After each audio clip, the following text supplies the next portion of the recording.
Hello Intertubers, and welcome to another round of Opinionated ship reviews. This time I'm going to do the middle 10 or so ships, which are mostly ships from the original Elite. Almost all of those ships are named after snakes, and there's a certain amount of nostalgia involved here. Not from the present day perspective, but even in 1993 when this came out, being able to fly a ship from the original Elite, other than the Cobra, was pretty cool. So it would be kind of a shame if upgrading from the Eagle to a ship from Elite was a huge disappointment, right? They wouldn't do that, right? Right? So anyway, first ship on the list is the Sidewinder. It's the smallest and cheapest of the snakes. Now it's very fast with a 23 Gs forward and 12 backward. That is excellent. Slightly bigger than the Eagles. It has 3 tons more cargo capacity than the later Eagles. Doesn't have any missiles. Now, I don't really care because I never use them in combat anyway. But it does lock you out of doing military missions where they give you a special missile. But I don't think I'd be doing those in a Sidewinder anyway. It also comes in several different colours. This one is green, but I don't have to buy that one. I could buy this one instead, which is red. Okay, let's go with that. Now we're going to fill it up with hydrogen fuel to make a point.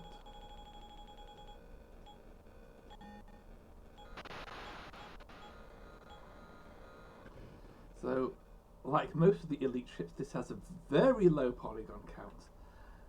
You can't actually see it very well, but this has 3 at the top, 3 at the bottom. Maybe if I turn the ship around, I'll get to see some lighting on them. Yep, there we go. And 1 at the back, just flat at the back. Undercarriage, these funny little skis. Okay, whatever. So, it's a good little ship in all respects but one, which is absolutely crippling, and that is the hyperspace range. 6 light years is... It's pitiful. It's just not good enough. Now, you can sort of get away with it in the area around Lave. That's because the area around Lave is flat, so these distances are what they appear to be. But if you look at the stars anywhere else, then frankly the displacement of these stars from the grid is more than this ship's range. Like let's say I want to go to the Empire from here. Can I jump to here? Nope. 7 light years. How about here? Nope. 8. What about here? 7. 6.5. Like, do I have a choice? I guess I have to go to Tianisla first. That's actually not a terrible trade route. Now, can I go here? Still can't go here. So I'd have to go to one of these, like mining and some ore refinements. Yeah, but that's the same as Tianisla, so this would be a terrible trade route. Not making much profit here. Still can't really go towards the Empire. Now this will do. 5.73 light years. Remember that, it might matter later. Some small scale mining operations. Frankly, I doubt it. How do you mine that?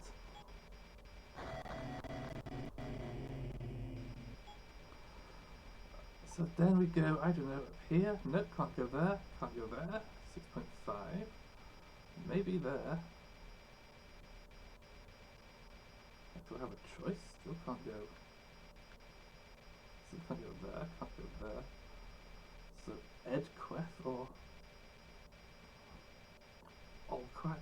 Like, it's another one with just mining. So again, this would not be a good trade route.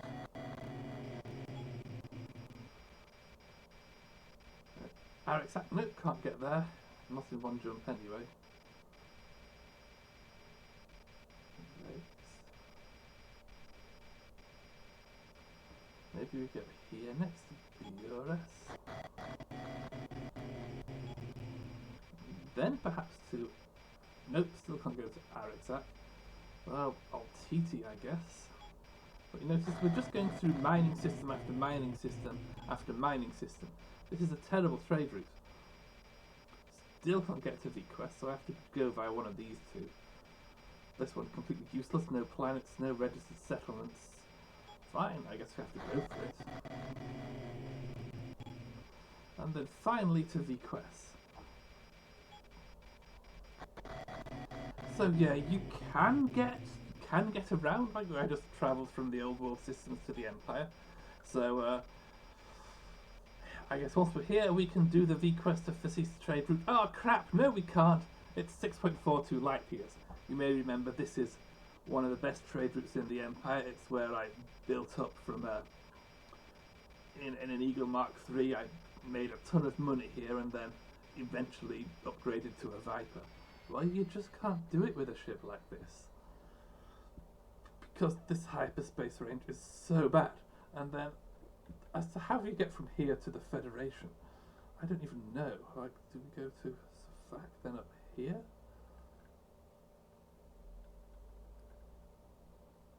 Like these stars around here are just a little bit too sparse. Maybe you have to find some route through this section of space. I don't really know. So yeah, this ship in its standard configuration has a hyperspace range that is complete garbage. There is of course a possible fix: fit a class 2 military drive. Now that will give you an excellent hyperspace range. The trouble with that is it's so expensive that you might as well just buy a better ship. Like the class 2 military drive costs about the same as this ship. Like you can just buy something bigger which comfortably fits the class 2.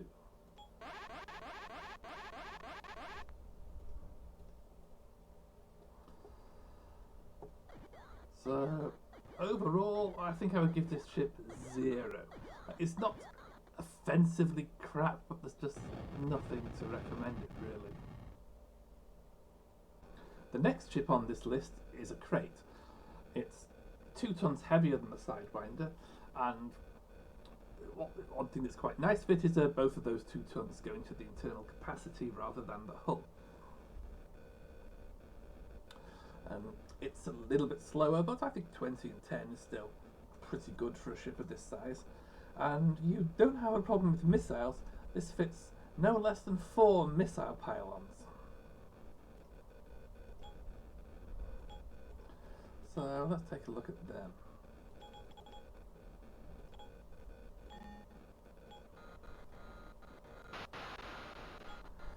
The problem with the ship, of course, is exactly the same as before. 5.71 light years is pitiful. Remember that jump of 5.74 that the Sidewinder did? This ship can't do that. Now it's a fairly nice looking ship. You have a little cockpit here. These big pointy things, I don't know what they do. Another one with landing skis. And of course the 4 missiles.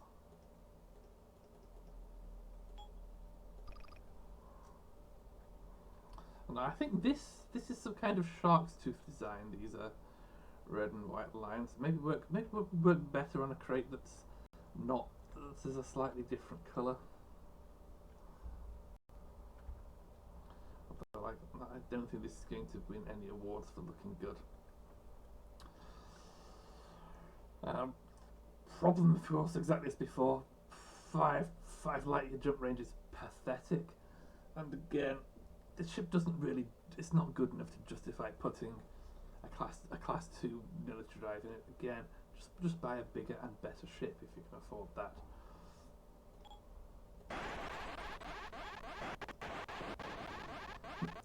I was only able to launch 2 missiles. 1 crap. I don't think the extra space is worth the even worse jump distance. Next up we have the Gecko. This is not a snake. A gecko is actually a small lizard, but this is still from the original Elite. I'm not sure why they named this one differently. So yeah, this is a substantially larger ship than the last 2 we've seen. It's big enough to have a Class 2 drive in it, which is nice. What's not so nice is the speed. 16 forward and 9 backwards, that's not very good for a ship of this size. Although I will say this, it really is 16 forward.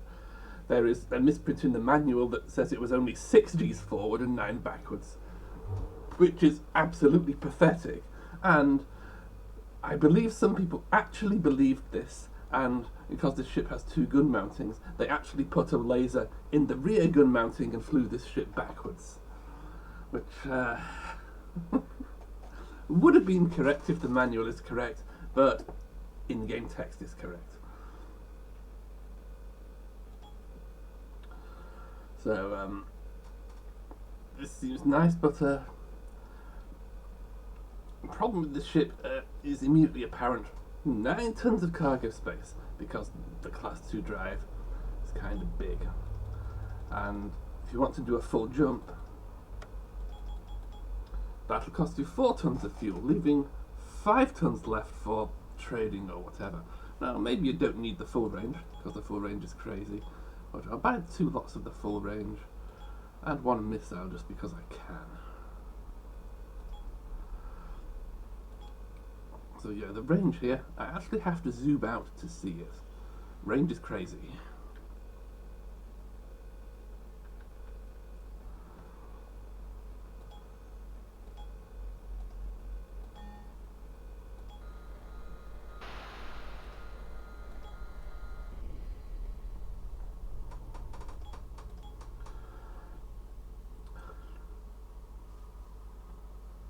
So, problem of course is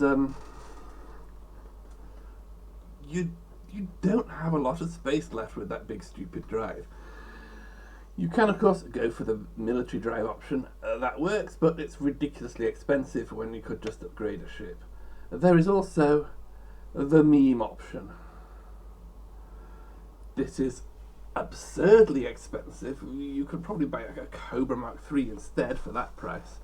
Although I'm mentioning this solely because that's how you break the record for the largest hyperspace jump in the game. So apart from that, it's a fairly nice looking ship. This one is blue, but they come in many colours.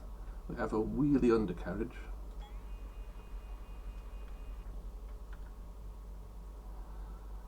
And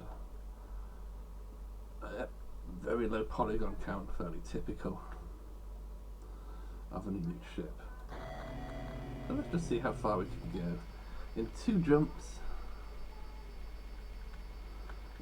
we can easily make the get to Viquest, which took the silly little Sidewinder about 8 jumps. It really was very silly. We could also go to Axios, which is like halfway to the Federation.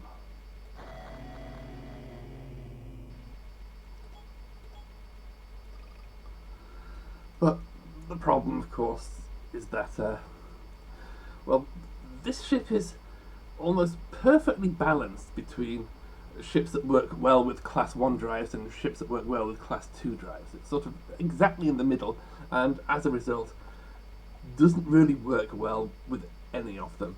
So, because of its almost pessimized size range, I have to give this one 3 craps.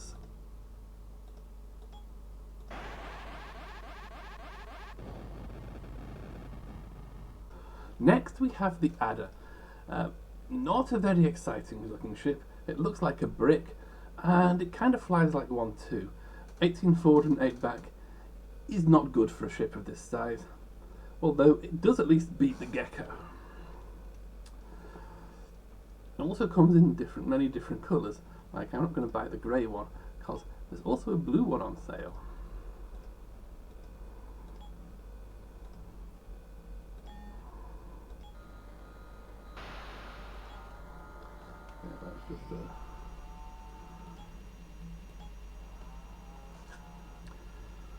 So, hull efficiency on this ship is a bit iffy. Like, I've let a few 75s pass without comment, but 72%, that's kind of bad. if the standard is 80, then this should have been 11% for the total mass of 55. So it should have been 11 tons. It's actually 15 tons, so that's 4 tons that you're not getting because this hull is just so fat, and you're not really getting anything for that either. Look at the undercarriage. Yeah, wheelie undercarriage, fairly standard. And this ship has a very awkward shape. Like you really want to keep the thin end of your ship pointed towards the enemy. Like pointing the side towards him is okay, but pointing the big flat top or bottom towards the enemy is a terrible idea. This is a big target. I find the adder very easy to shoot down because the computer just loves turning up or down rather than left or right, and it exposes this enormous area. So that's a little bit unfortunate. But now the good part. This ship has a very good combination of hyperspace range and space. This seems to be the first ship that actually beats the Eagle. If we compare this to the Eagle, the standard Eagle that you start with anyway, Adder has more space for trading and a vastly better hyperspace range. Of course, probably a more fair comparison would be the upgraded Eagle with a military drive. In this case, that upgraded Eagle does have slightly more space to trade with. I'm going to call it 1 ton more space because, yeah, you could make a 3 ton jump with the Adder, and that is still more than 10 light years. More than 10 and a half, in fact. So, even though you're losing that 1 ton of fuel, the 1 ton of space at Eagle, you can just jump further, you can jump faster, and you can go through the you can make the jumps that the Eagle just cannot make. And for that reason, yeah, this is the first ship that really does feel like an upgrade over the starting Eagle. Like, finally we got there. Another thing to mention, most of these snakes are available only in the independent worlds, but this ship is also available in the Federation as well. And that's a fairly common thing. The Federation kind of steals the good ships from the independents, and yeah, this is one of the good ones. I'm going to give it 2 stars.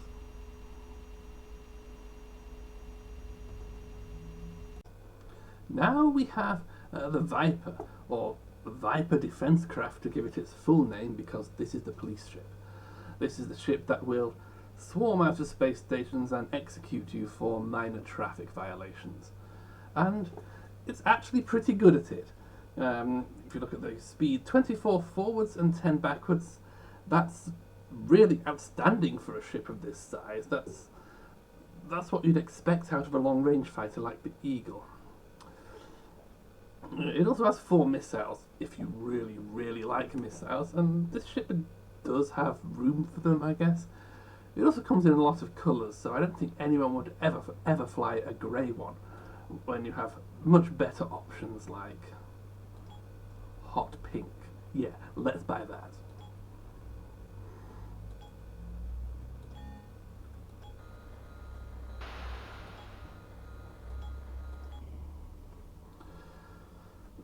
So, undercarriage is some funny little skis. They look kind of flimsy, but they get the job done.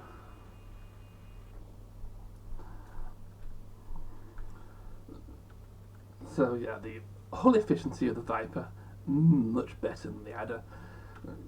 See there, it actually has the same hull mass, 15 tons, but they managed to cram 10 extra tons of cargo space into that, plus vastly better thrusters. So yeah, this really is a far better hull. No real need to compare this with the Eagle, because that 21 tons of cargo space that you have is more than the entire cargo capacity of the Eagle. Oh, yes, I'll zoom out a bit. It's not quite that pointy, but it is a very pointy ship. You could also fit a Class 2 military drive to it, and this is one of the rare ships where I'd say this is actually worth it, because this ship is so good. You might want to hang on to it rather than upgrade to something that is bigger but slower. So yeah, I'm going to give this one a massive 3.5 stars. It's just good all round. You know, good trader, a good fighter, a good hyperspace range. I can't really complain about anything. It's just good. Next we have the Cobra Mk1, which is sadly probably most famous for not being as good as its big brother, the Mk3. Now, compared to the Viper, you're taking a significant loss in manoeuvrability. 16 forward and 6 backward. I mean, that's reasonable, but noticeably worse than the Viper. Well, the one good thing about it is has noticeably more space than the Viper. So I'd say this is a better trading ship, but not quite the fighter that the Viper is, although it does have more space for weapons and shields. It also comes in many colours. What we have on offer here is purple, or orange? No, that's red. Or grey, or even black. Fine, we'll go with the black one.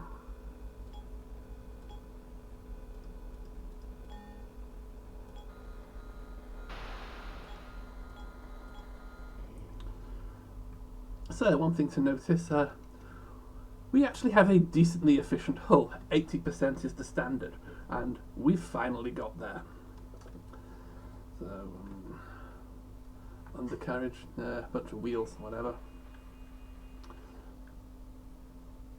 Another fairly low polygon ship. I'll zoom in on it so we can see it a little bit better.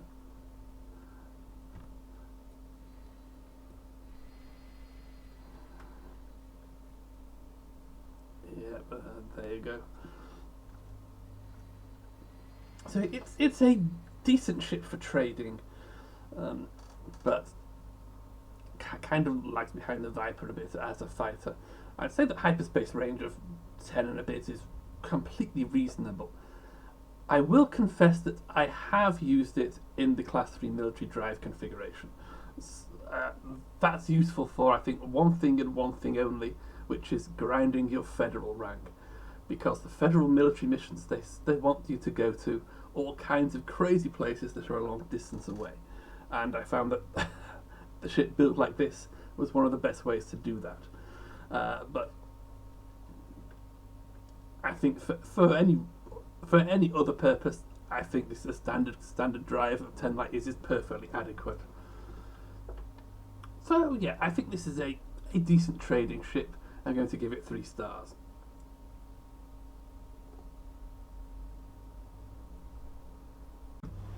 Now we have a slightly odd ship, the Moray StarBoat.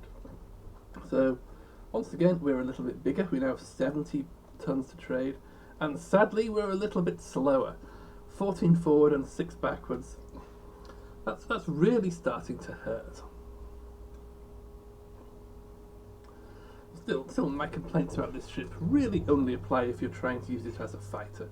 If you want to trade, this is fine. So it's available in almost any colour, and I apologise that of all the save files I had lying around, the only one that I could find a decent Moray in has it in bright banana yellow. Anyway, gonna buy that. And because I'm actually docked at a planet, I need atmospheric shielding.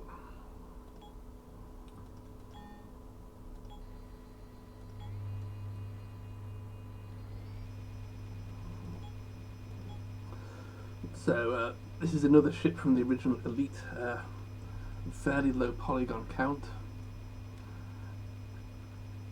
It has a completely flat bottom, single polygon there, and kind of a big hump of a top. And this is my big complaint with this ship. It's fat, and because it is fat, it's a very easy target from any angle. Like with ships this size, you're still relying on pointing the fin side of your ship towards the enemy, and ideally the front. But from the front, this thing is kind of fat. It's an easy target, and I do not like that. One other interesting thing about this ship, that would be the name. And Moray is not a snake, it's an eel, although this is actually kind of a clever name, because I have here the manual from the original Elite, which I will drag into view. So the Moray StarBoat originally developed as a submarine flying boat, so supposedly this thing works underwater as well as in space, which must be, quite the engineering challenge, because it needs to deal with both extremes of both high pressure and low pressure. And also flood block cabins for subaquatic life forms, it says here. Last part of that paragraph. Yeah, all that's been retconned out of Frontier. The only people flying ships are humans in this game. So that means I really have to try something. If this really is a sort of a flying submarine, then what happens when I try to land it on water? See, this is why I've come to New San Francisco. It's one of the few coastal starports.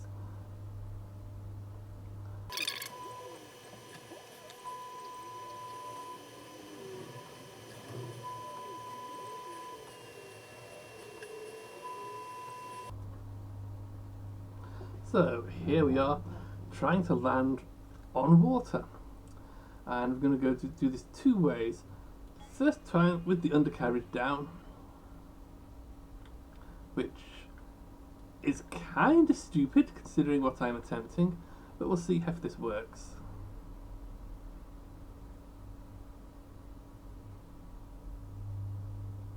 Okay, well, turns out that like any ship in the Frontierverse, you can land on water. Water is just a different coloured terrain. But now for the real challenge. Can we dive into the water like a submarine? Like the Elite manual says we can. And they'd never put nonsense in the manual, right? Yeah, turns out that was fluff. Anyway, 2.5 stars.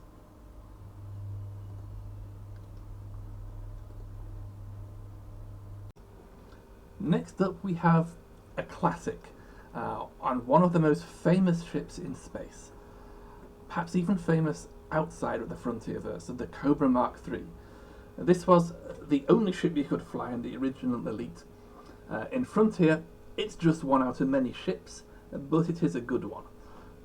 I think at this point the ships are getting so big that we're now in the heavy fighter category. And this is pretty big. We're now at triple digits, 100 tons fully laden. 80 of that is cargo, that's nice. And it's pretty fast. 20G forward is great. 7G backwards, not so good. But at least it's more than the 6s that we've seen before. Comes in any colour, so long as it's grey.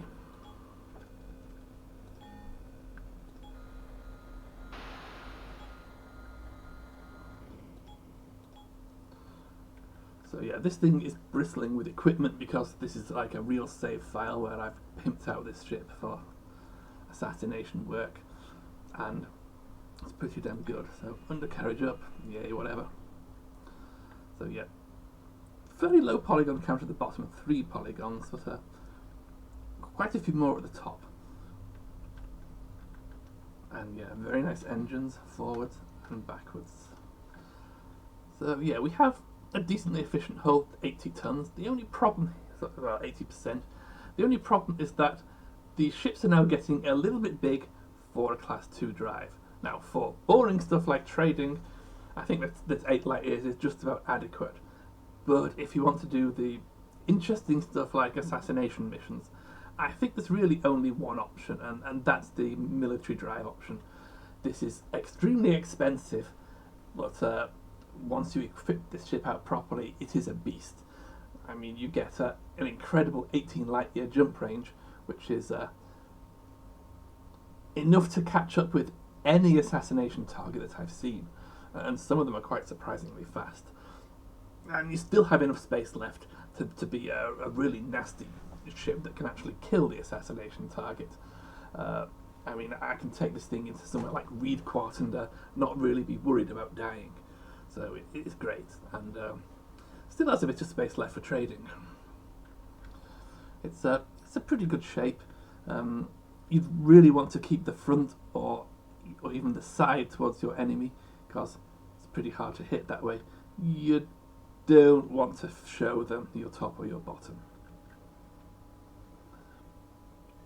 And there is one other little thing. What's this little box?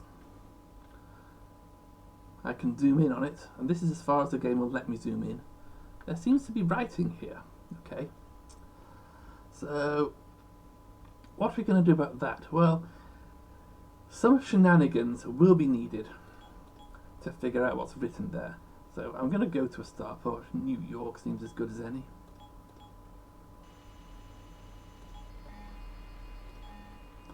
And land. And I'm going to drop a safety save.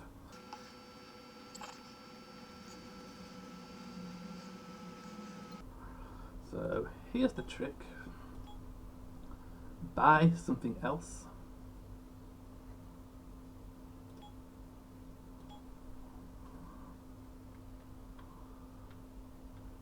Zoom in a bit further. Then go back to the Cobra.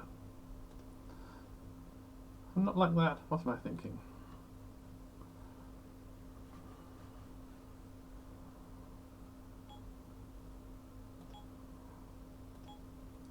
Then go back to the Cobra. And that's better. We can see we clearly have the letters warning on here. But it's going to take a little bit more fiddling.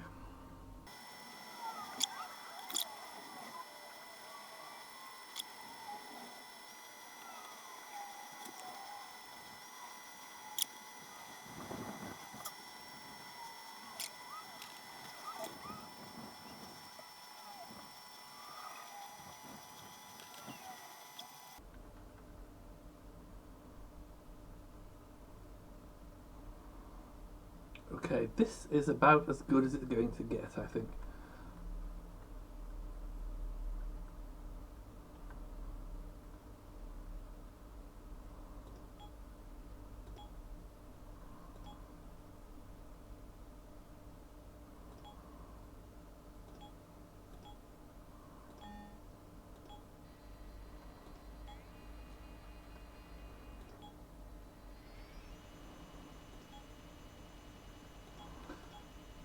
I've got to get into space so I can.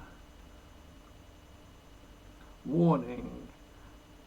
Radiation persists even if engines have cooled. Protective clothing must be worn at all times. Okay. Now, normally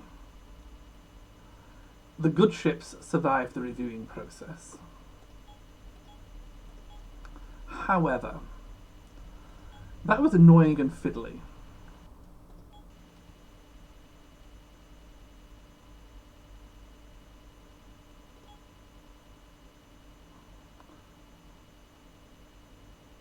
So for making me do that, still, it's a really good ship. 4 stars.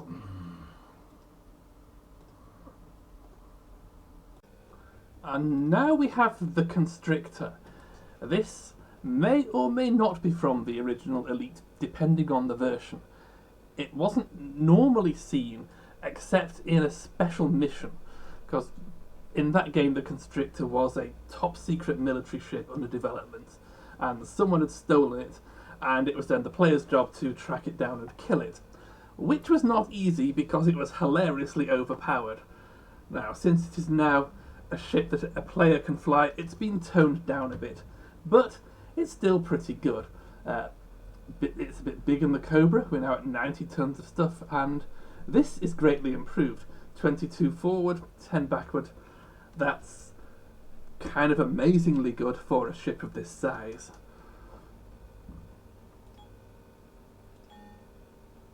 Oh yes, I almost forgot.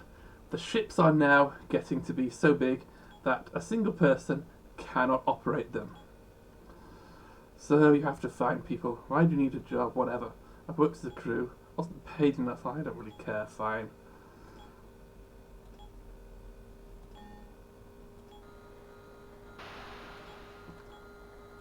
So we do have a slightly inefficient hull.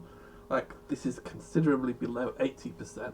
But I have to say, because you're getting because you're getting something for it, I can live with that. Like, you're getting insane maneuverability on a ship this size.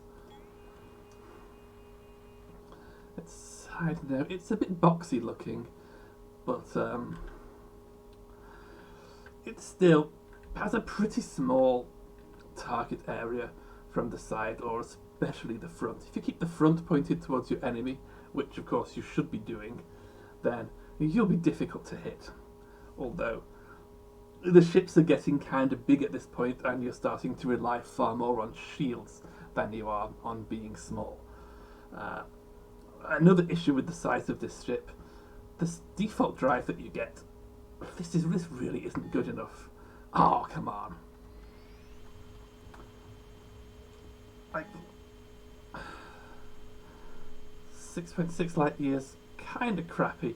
So you kind of have to go for a class 3 drive, and a standard class 3 drive, a bit on the big side. Like, I don't like it when my drive fills up more than half my hull. That means the only reasonable option is the class 3 military. So, I mean, it's kind of fitting that this is a military ship and it needs a military drive to get the most of it, but that does make it kind of annoying. I think you're actually better off going for a bigger and technically more expensive ship, the Asp, and then from the Asp you can trade up to a Constrictor with the military drive. It's more expensive than an Asp in this configuration, but in some ways it's better. It's faster and it has a better range. Like, 15 light years should be enough for almost anything. So yeah, this is. I'm going to give this one a slightly unusual rating. 4.5 stars if you have the military drive, and 2 stars otherwise. And finally, for today at least, we have the Asp, or Asp Explorer to give it its full name. This is the king of the heavy fighters. It's big, have 120 tons to work with, although a big chunk of that will be drive, and main thruster acceleration excellent, retro thrusters not so great.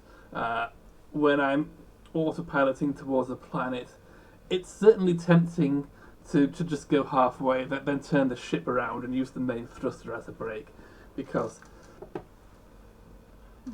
this retro thruster is a bit iffy, but it's really the only complaint I have about this ship. Also, just one missile, which might not be enough for some people, but I think that's enough for me. Again, crew of 2. This is a 2-seater. This is, I think, lore-wise, it's kind of the pride of the Federation fleet. And I do remember this from the original Elite, where it was a pirate ship, and a particularly nasty one. They were kind of hard to kill, so it's fun to get one to fly.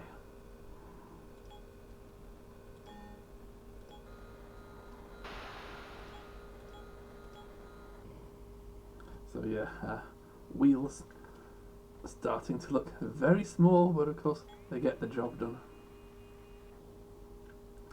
And this ship, again, pretty good shape.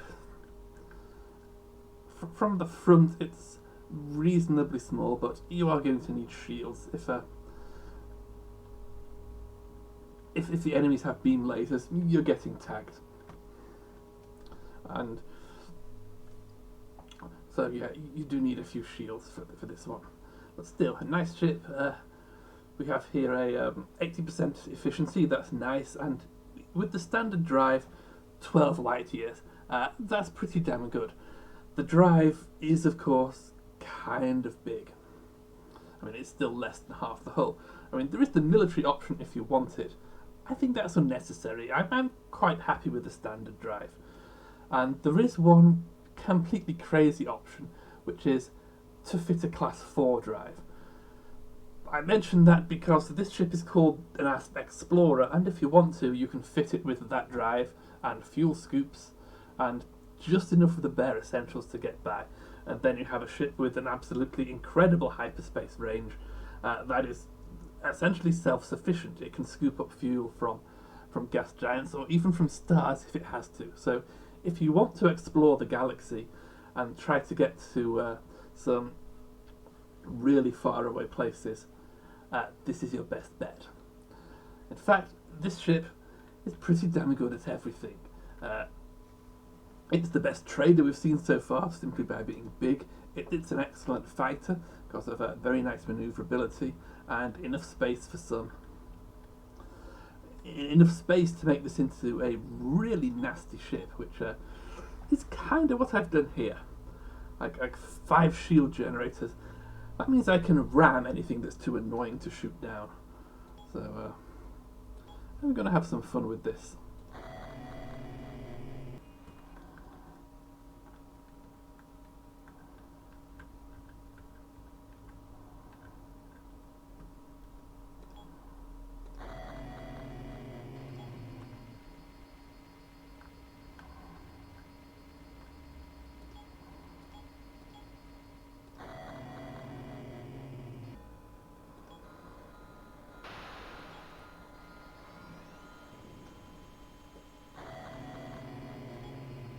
So here we are, several cutout jumps later at Reed Quad. And it would appear that I have picked up a few pirates. So let's see what the asp can do.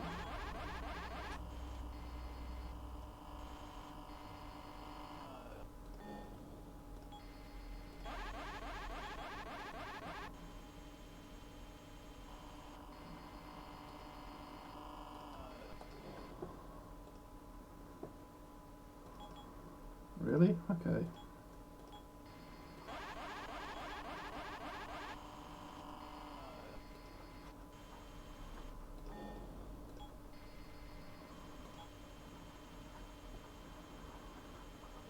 So one of the awkward things about this is the front engines are so fast that you kind of have to wait till the slow down stage for stuff to catch up with you.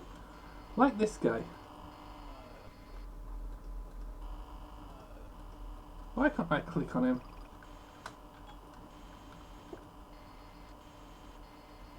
So, Imperial Courier. Very dangerous opponent.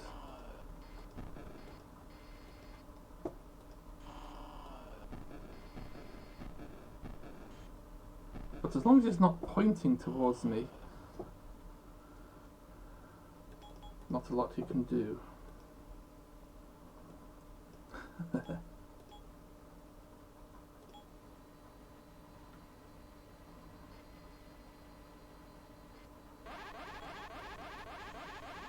Oh boy, another one.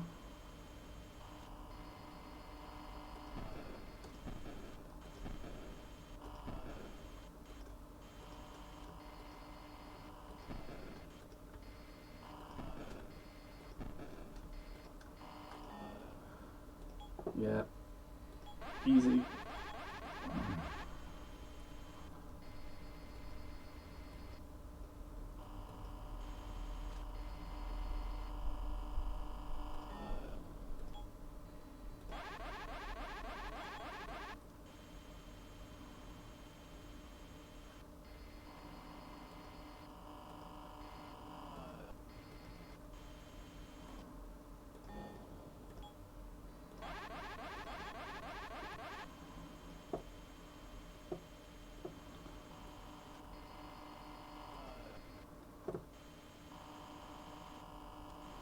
Sidewinder. I kind of want to demonstrate something here. Yeah, there is an alternative way to kill ships, sort of like Sidewinder or Krait size in this ship. Just fly into them.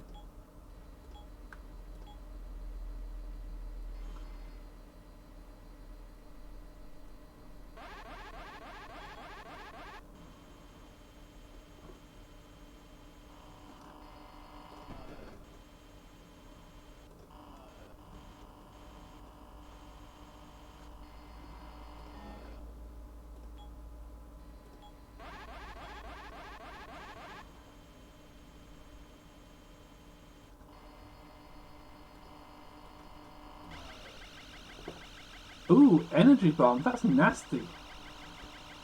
But I have enough shields to take it.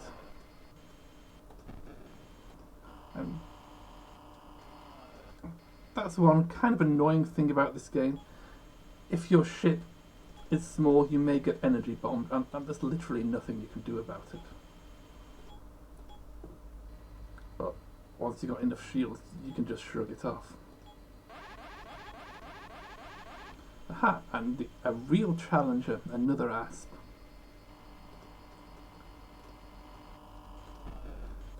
He really should not be showing me his top.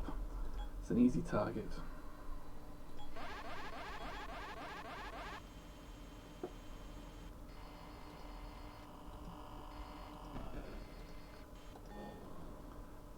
Moray.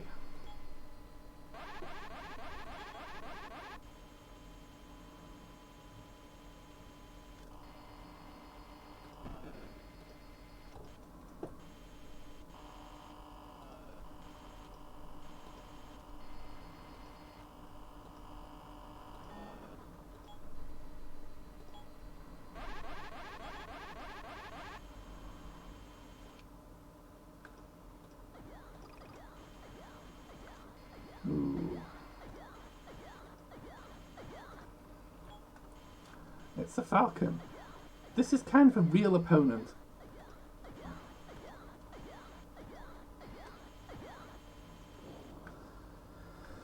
But yeah, they do have to watch out for that.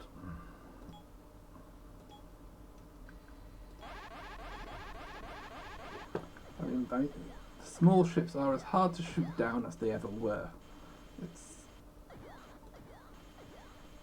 But you do just have the option now of just ramming into them, which is hilarious. Right, this will never get old.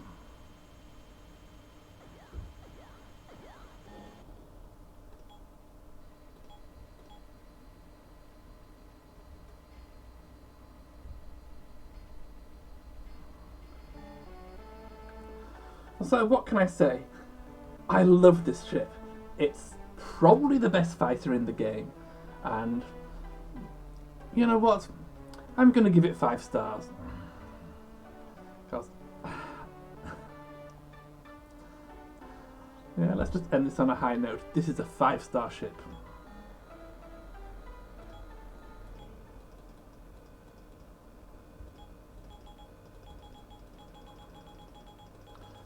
See, and you can trade as well. Marvellous.